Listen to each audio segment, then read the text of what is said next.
Capitalism is often described as a free system with free market, free trade, and free choices.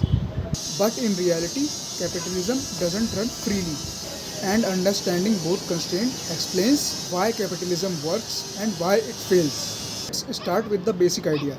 Capitalism is built on the incentives. People invest, take risk, and they expect returns. And this simple logic has driven innovation, productivity, and economic growth. But here is a catch. Capitalism only works when certain conditions are met, and those conditions are not automatic. Constraint 1: finite resources. Capitalism assumes infinite growth, but the real world has limited resources, limited energy, limited land, and limited raw material.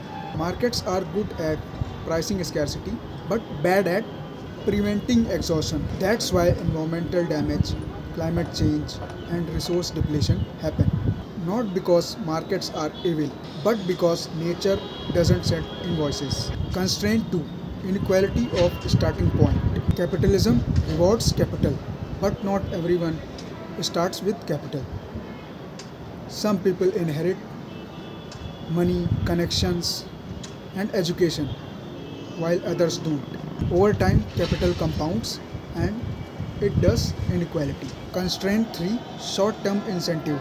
Markets reward short term success, quarterly profit, rapid growth, but long term outcome like worker well being, ecosystem health, or social stability often get ignored. Capitalism optimizes what it can measure, not what it is matter. Constraint 4: externalities. An externality is a cost someone else pays. Pollution, health damage, and social instability. Capitalism doesn't price these automatically unless regulated market shift cost away from producer and onto society. That's effective for firms and destructive for the systems. Constraint 5: dependence on rule.